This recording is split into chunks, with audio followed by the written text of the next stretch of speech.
A very pleasant morning to Honorable Chancellor Sir, Dr. Atul Chauhan, all the dignitaries, students, and esteemed attendees. A special and warm welcome to our eminent speaker and a global leader, Mr. Ashish Kumar Chauhan, CEO, Bombay Stock Exchange. It is my pleasure and honor to welcome you all to the first session of this much-awaited Leadership Summit, Momentum 2020. This truly is going to be an opportunity to access a wealth of leadership insights from a leader par excellence. This Leadership Summit aims to inspire, engage, and help budding leaders to make a difference locally, regionally, nationally, and globally. To introduce our guest of honor, Mr. Ashish Kumar Chauhan is the MD and CEO of Bombay Stock Exchange, Asia's oldest exchange, world's fastest exchange with 6 microseconds response time, world's largest exchange with 5,000 plus listed companies, and India's first universal exchange to offer trading across all asset classes. Sir is also credited with reviving BSE and completing its IPO, which was oversubscribed more than 51 times. He was instrumental in setting up India's first international exchange, India International Exchange, inaugurated by India's Prime Minister, Shri Narendra Modi in January 2017. Prior to joining BSE, from 2000 to 2009, Mr. Chauhan worked at Reliance Industries, India's largest conglomerate, as President and Group CIO, Head of Corporate Communications and CEO of cricket team Mumbai Indians in its formative years. From 1993 to 2000, he set up India's national stock exchange, primarily on technology, screen-based trading system, satellite communications network, equities and derivatives businesses, and Nifty indexed amongst his many responsibilities. He is considered the father of modern financial derivatives in India due to his work at NSE. He received several Indian and international awards, including Distinguished Alumnus Award from both his alma mater, IIT Bombay and IIM Kolkata, which is a rare achievement. He has also been awarded Digital Icon of the Year by Indian Express Group and ranked amongst the top CEOs in financial markets by Asian Banker, amongst top 50 CIOs in the world by Information Week US. He is a member of several committees of government, regulators, and international associations. He is a member on the board of directors at IIM Raipur, NIFM Faridabad, Gokhale Institute of Politics and Economics, member of board of advisors at Shailesh J. Mehta School of Management, IIT Bombay, and served as chairman of NIT Manipur. He is a distinguished faculty at Ryerson University in Toronto and honorary professor at Nottingham University Business School. He has also co-authored a book on the history of the BSE titled The Temple of Wealth Creation. With these words, I now take the privilege of inviting you, sir, to take the deliberations further.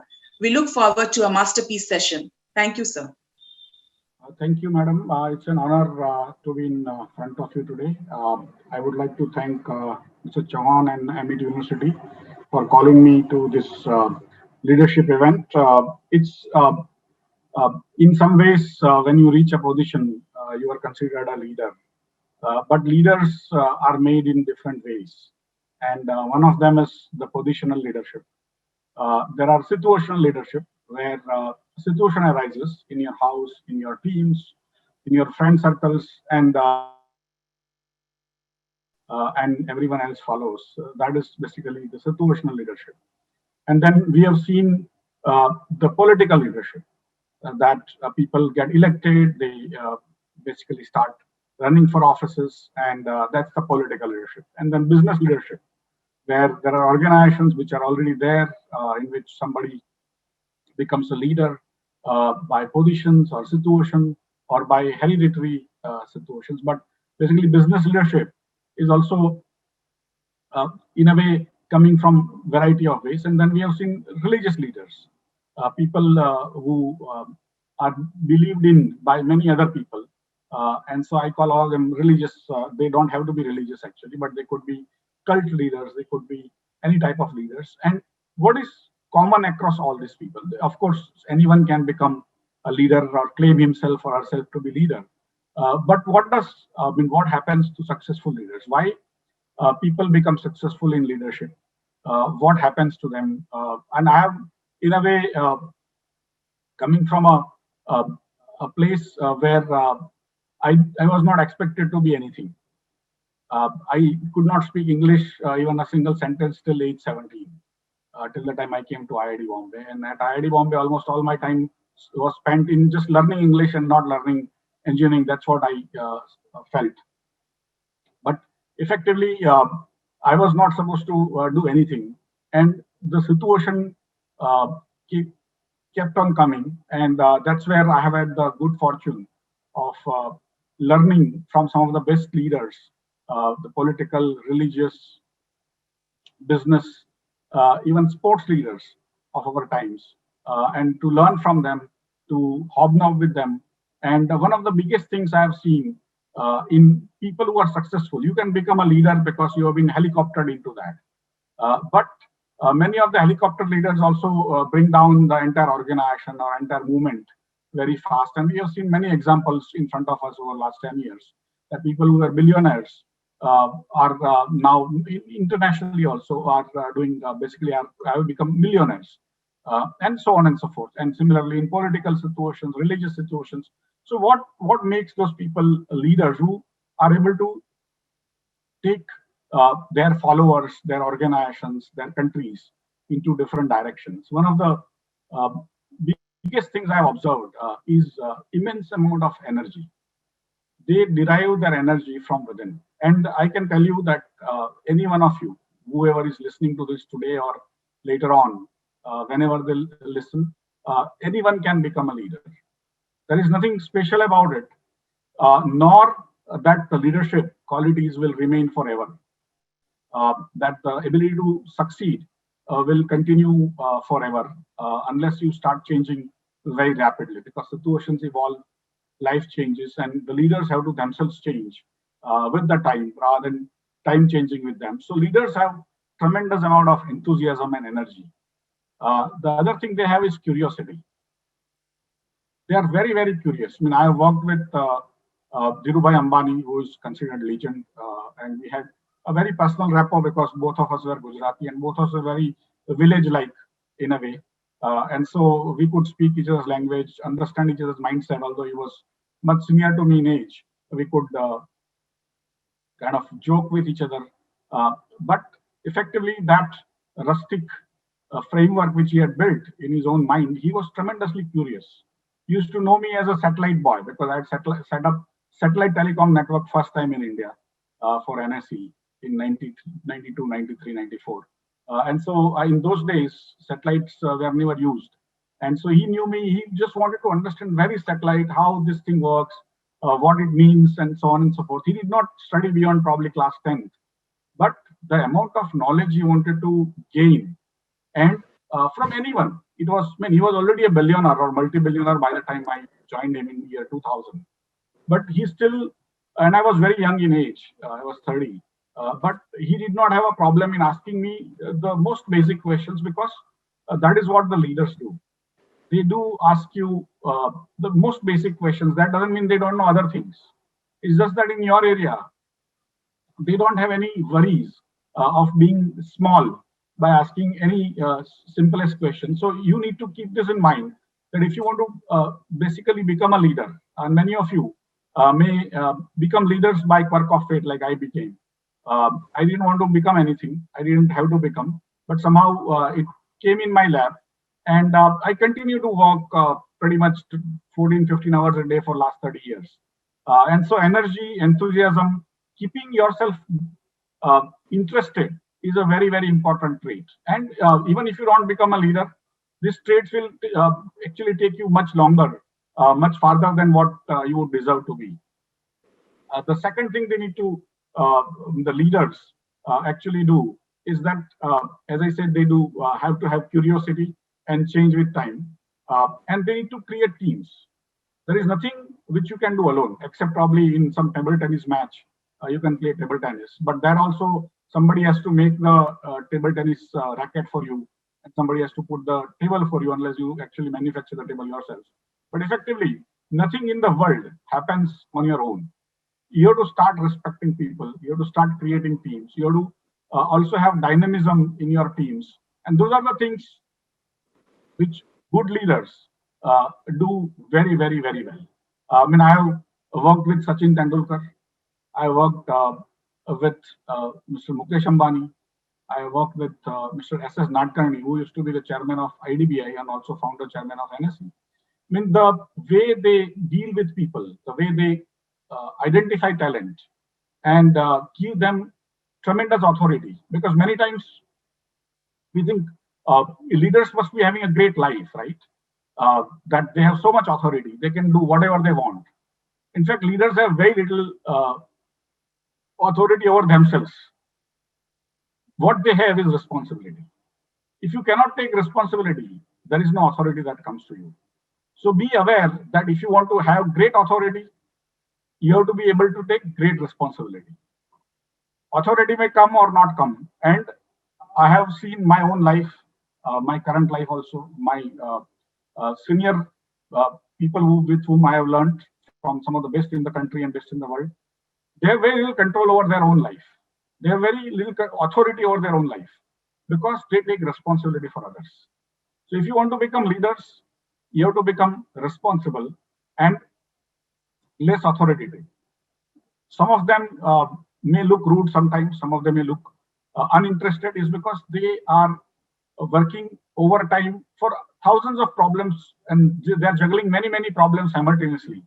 And that's where they may not look like somebody who is very nice to you at some point, but most of them are extremely nice, extremely thinking people, but at the same time, they have to ensure that they have to give decisions, they have to be responsible for decisions, check what is happening. And so they have a feedback framework. Every time they take a decision, they also check back after a few minutes, few days, few months, what happened to that. And if they have to change their strategy, they are not egoistic people. A good leader, a successful leader, doesn't get stuck on his own bluff. Many times, the stories get created about you and you start believing in them. When you start believing in your bluff, that is when you go down. So those leaders who succeed for long term, they continue to evolve newer and newer directions, and they don't believe in their own bluff.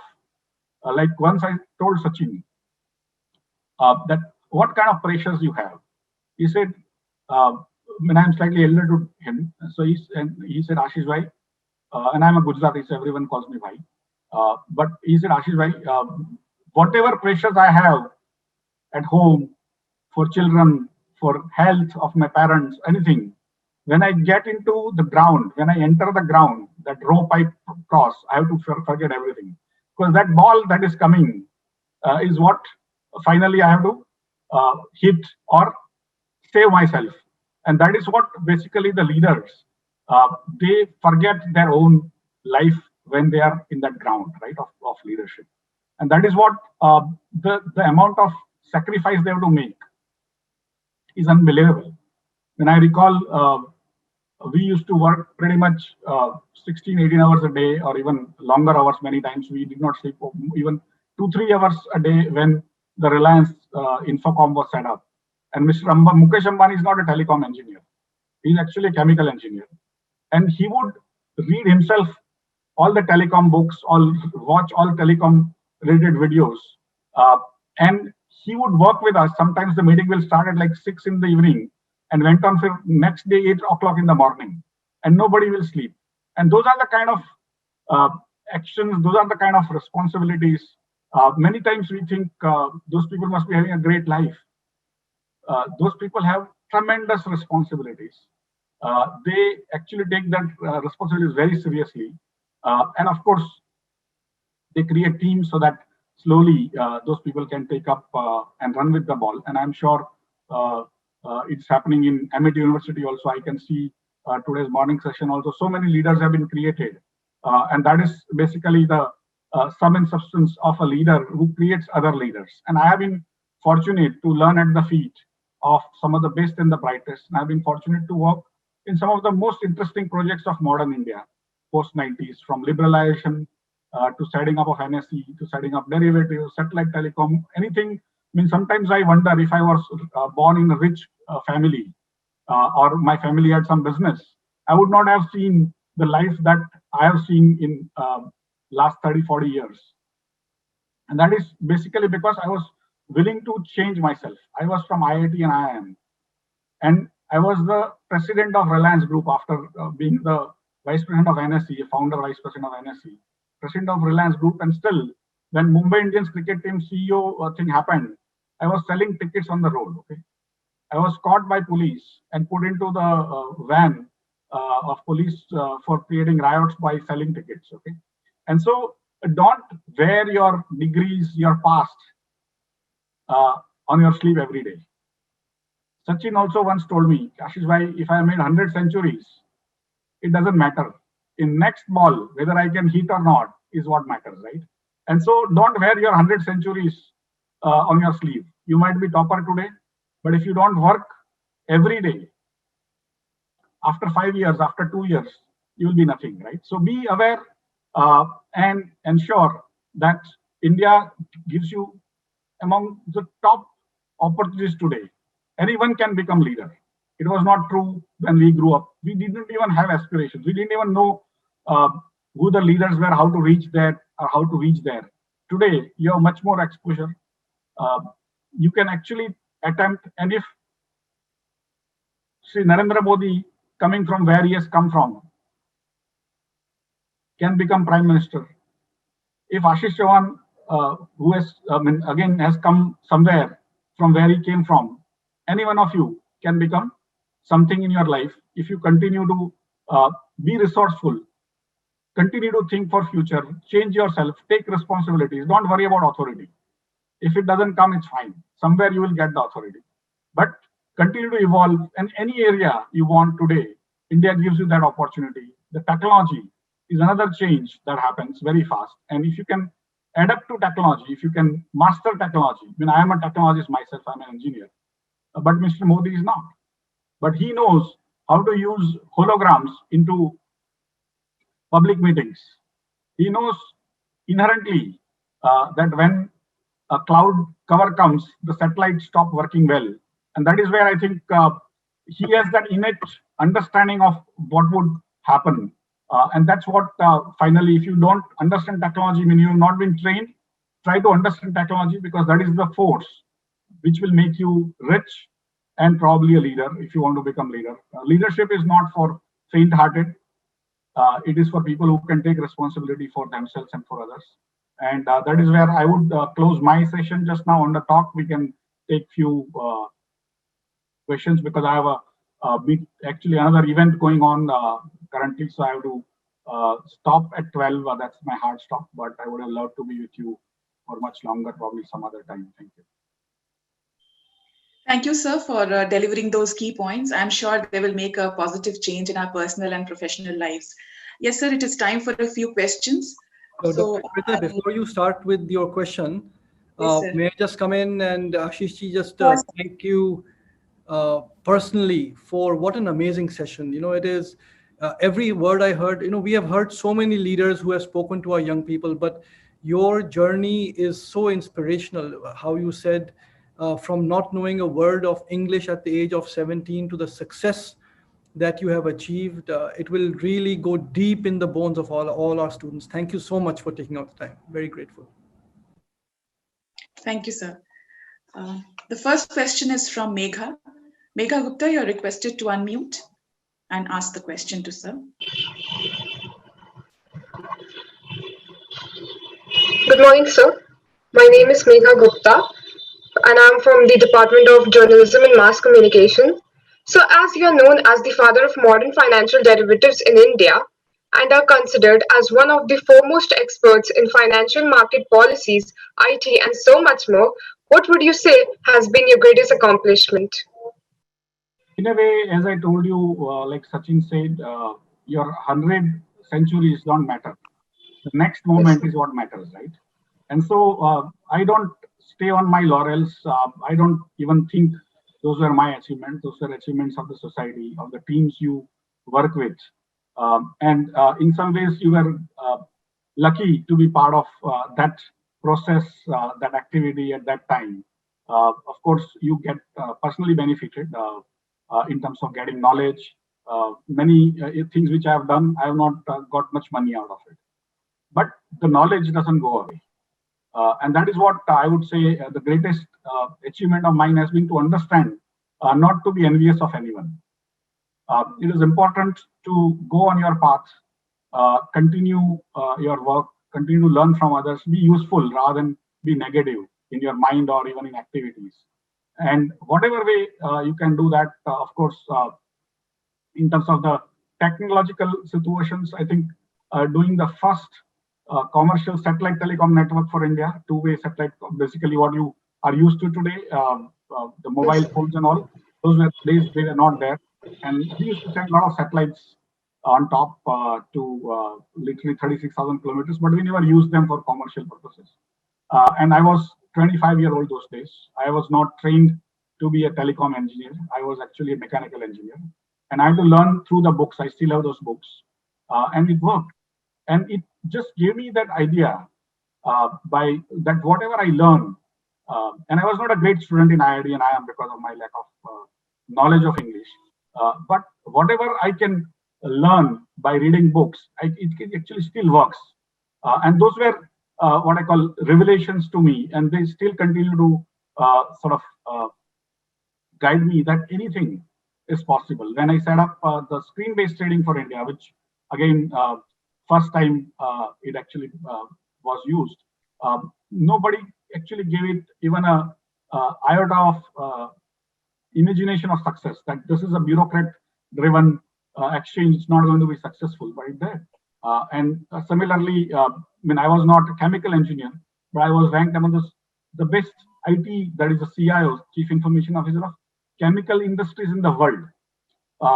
And so there are literally, if I look back, there might be probably a few thousand things I have been, I would be proud of. But more importantly, how I give back to the society. How do I use my understanding, my knowledge, whatever little money I have for the benefit of the community around, to the society, and also ensure and basically motivate all of you that India's best time is yet to come. What we could achieve out of nothing, we had nothing. I came with a what I call a tin bag. I still have that bag in my house to Mumbai to study. And today, what I've achieved is largely because of technology. When we were young, if you have to become rich, you have to have a huge amount of wealth coming from your parents, or you have to do really great bad, kill somebody or do some scandal to become greatly rich. Today, last 30 years, my own life tells you that by doing good, by just working in technology, working ethically, working morally, you can become rich. And the world is becoming faster and faster in terms of technological innovation. So you won't require a lot of capital to become rich. You will require a lot of brains, a lot of hard work, and very little capital. And that's where I think the time of India is yet to come. We were, in a way, the stepping stones for all of you. But basically have that confidence that today, better than ever before, you have a chance to become extremely rich using your brains, your hard work. You don't have to do anything unethical, immoral. And those are the achievements I think my generations did for all of you.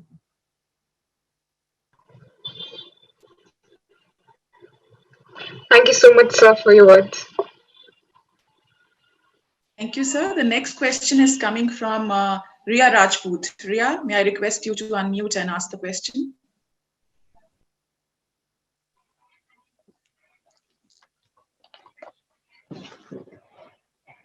Good morning, sir. Good morning. My name is Ria Rajput. I'm a final year student from Mass Communication and Journalism. So, as it is said that leadership cannot be really taught, it can only be learned. What are the few resources you would recommend to someone looking to join insight into becoming a better leader? There are many ways to sort of, as you rightly said, leaders are not trained, but if you get training, it is very important. There are many leaders who have not passed their, especially business leaders and even political leaders or religious leaders of the past, who did not have great education. Even Bill Gates dropped out. Steve Jobs had to drop out because he didn't have the money. But that doesn't mean that people who study well are going to be bad leaders, right? If you have skills which are formal, they are very good to have. So first thing is, don't believe in the bluff that for becoming great leaders, you have to actually drop out of the school. You don't have to drop out of the school, right? You have to have that energy, that enthusiasm, that way of learning, and also not believing in your own bluff. Continue to upgrade yourself. Continue to have feedback, uh, and continue to take responsibility. Right? Those are the things which I think will take you a long way. And even if you don't become a great leader, you'll become a great human. The empathy, that is just being good to others, understanding their problems, is the first step to being a leader. You can be a great engineer or a great scientist, and you may not have empathy. But a leader who has to take people along has to have that empathy of understanding the situation and so on and so forth. Right. So for me, it's very important that if you want to be a leader, it is a very difficult ride. It's a roller coaster. It's like riding a tiger. It's very uncomfortable riding, but when you get down, it eats you up. So you need to understand and you have to be ready that leadership is not a bed of roses. No billionaire is having no worries. They have more worries than we have, right? They work much harder than we do. Of course, if they don't, it will come down. And when we come down, we are at zero. So going to zero is not a big deal.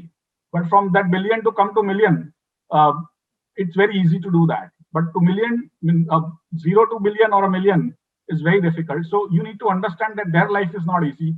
Sachin Tendulkar's life is not easy.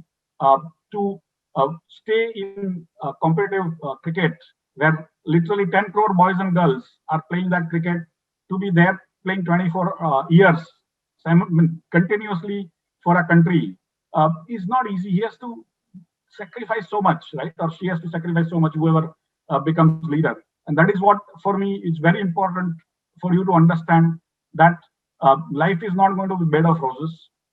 And if you can devote, because many times people tell you about this work-life balance and all, a leader doesn't have a work-life balance. Okay, you'll have only work.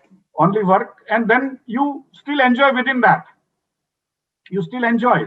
It's not that I don't enjoy or Mr. Chauhan doesn't enjoy. For me, the life, my enjoyment is my work, right? You have to love your work, and you give me any work. It is not that I have to be CEO of BSE. I was not CEO of BSE all my life, right? But if I was given a work of selling tickets on the road, I will sell the best way. If I'm told to clean the stadium after everyone is gone and watching the cricket match, it's a mess. I will do it the best way, right? And that excellence, the pursuit of excellence, it has to come from within. It is not taught, right? And that's where I think you will have to understand that somewhere on the line, whoever you want to follow, please do that. But keep your eyes and ears open. And situation changes, life is changing so rapidly. So you'll have to be better than your sort of heroes. You can't take one hero and say, I will follow them. Even Mahatma Gandhi in today's world would have changed, right? And so he was the greatest hero India had, right? But in year 2020, he would have changed his ways of thinking, his ways of behaving. That I am sure, because great leaders do change. And so don't make anyone a hero who is static. You'll have to be dynamic in your hero selection also, and also move beyond them to be successful in your life. And if you try to be a leader, at least you'll be something. If you don't try to be a leader, you will be nothing, right? So try to be a leader in your life. Thank you. Thank you, sir. We have one more question from Pooja. Pooja, may I request you to unmute and ask your question?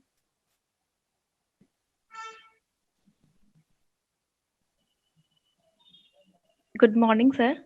So my name is Pooja. I am pursuing MBA from MIT University, Patna. So my question to you is, can you name a person who has put a tremendous impact on you as a leader? Maybe someone who has been a mentor to you. Why and how did this person impact your life? Thank you, sir. there are many people who have had impact on my life. My teacher in IIT, she is a lady.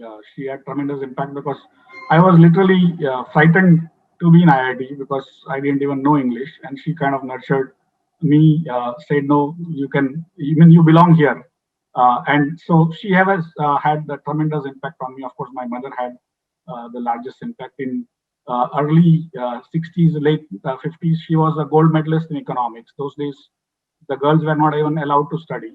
And she, coming from poor family, had to actually do embroidery, hand embroidery to study herself, pay for it. But those sort of ladies had a great impact on my life. And I think they were leaders in their own right. And they still continue to impact me by being my mother expired, but my teacher is still there. And in terms of my people who I worked with, I think Mr. S.S. Nadkarni, who was the chairman of IDBI in 1991, had tremendous impact on me because at age 23, 24, he selected me to be on NSE and also backed me up in a variety of ways to give the responsibility he gave me for a 23-year-old in those days was not possible to give in India. In India, it was ageism. You had to give, you have to have 50 years behind you to become authoritative, while as he gave me those responsibility at 23, 24. And so he had he believed in me, and that's what made me believe in myself. And similarly, Dr. Patil, who was my boss at NSE for 7-8 years after I left, Mr. Dhirubhai Ambani had tremendous impact. Given his simple nature, he will come, he will casually chat, and he will teach you a lot, but he will also learn a lot from you. And Mr. Mukesh Ambani has had the greatest impact because by staying with him for 10 years, I have learned a lot. We discussed little, but I could see how he took the decisions, under what conditions. There is one more person in Reliance called Mr. Manoj Modi, who is again very important decision maker in Reliance. Again, I learned a lot from him because for many years he was my direct boss. And so, I have learned from, of course, Sachin Tendulkar and many cricketers who I worked with, Harbhajan Singh or Dhoni, and so on and so forth. But effectively, it is basically up to us what we learn from them. They have a lot to teach. Sometimes they teach by not saying anything, by their own actions or inactions. And that is what my request is, to learn from everyone, your teachers, your parents, your colleagues, your friends, wherever you can learn from. You have to learn. What I call, I am a student of IIT and IIM, but more learnings I have had from School of Hard Knocks.